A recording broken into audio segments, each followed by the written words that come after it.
کی ولادت ہمارے خاندان میں آپ نہیں آئے کہ دشمن ہو گئے۔ سیرت کی کتابوں میں ایک واقعہ آتا ہے، حضرت صفیہ رضی اللہ تعالی عنہ جو زوجہ مطہرہ ہیں اللہ کے رسول صلی اللہ علیہ وسلم کی، جو ایک یہودی سردار کی بیٹی ہیں، اللہ کے رسول صلی اللہ علیہ وسلم کے نکاح میں آنے کے بعد وہ بتایا کرتی تھی کہ جب آپ مدینہ تشریف لائے، ابھی آپ کی آمد قبا میں ہوئی تھی کہ میرا باپ میرے چچا کو لے کر کے قبا گیا۔ صبح سے شام تک وہ قبا میں رہا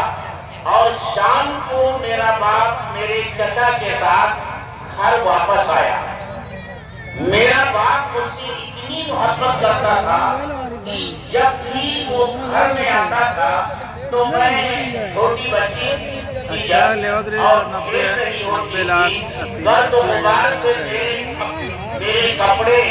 آلودہ رہتے تھے، لیکن وہ مجھے اپنی گود میں اٹھا لیتا تھا، اس کی پرواہ نہیں کرتا تھا کہ اس کے کپڑے گندے ہو جائیں گے۔ لیکن آج جب وہ آیا تو چہرہ لگتا ہوا اور افسوس اس کے چہرے سے ظاہر ہو رہا ہے۔ خاموشی کے ساتھ وہ گھر میں داخل ہوا، میں ابا ابا کہتی ہوئی دوڑی، لیکن اس نے میری طرف کوئی توجہ نہیں۔ دونوں گھر میں داخل ہوئے، تھوڑی دیر خاموش بیٹھے رہے، پھر میرے چچا نے میرے باپ سے کہا، روئی ابن اختر سے کہا کہ بھائی کیا یہ وہی ہے؟ میرے باپ نے کہا بے شک یہ وہی ہے،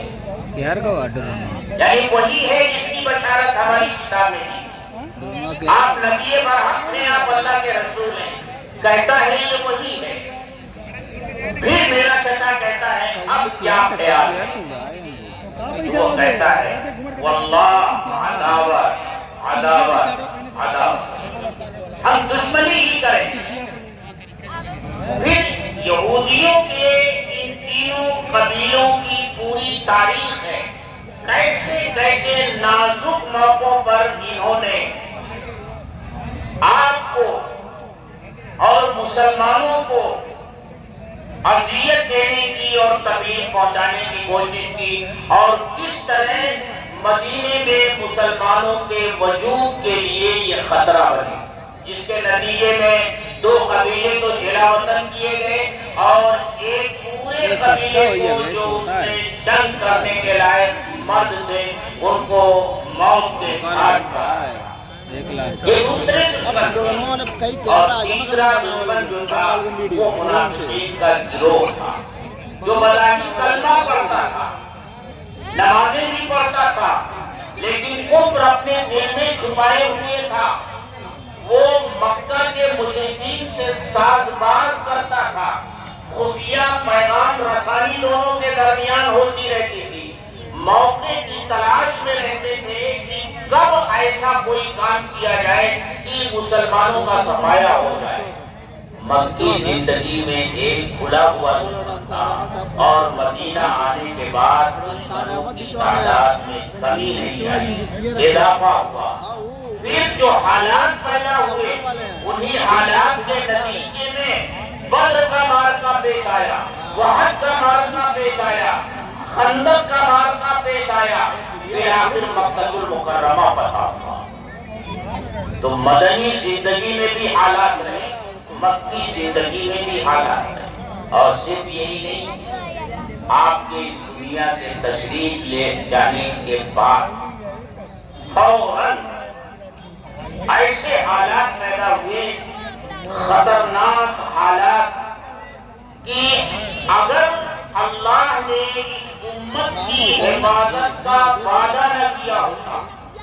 اور اللہ کی حفاظت کے حصار میں یہ امت نہ ہوتی، یہ دین حصار خداوندی میں نہ ہوتا، تو حالات ایسے پیدا ہو گئے تھے کہ بظاہر اسلام کا خاتمہ ہوتا ہوا نظر آ رہا تھا۔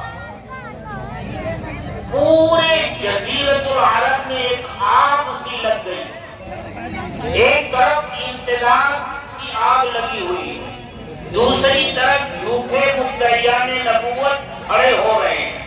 تیسری طرف کچھ لوگ ہیں جو کہہ رہے ہیں کہ ہم سب کچھ کریں گے لیکن زکات نہیں دیں گے۔ یہ حالات پیدا ہو گئے، ہر وقت اس کا خطرہ ہے کہ مدینے کے اوپر حملہ ہو جائے،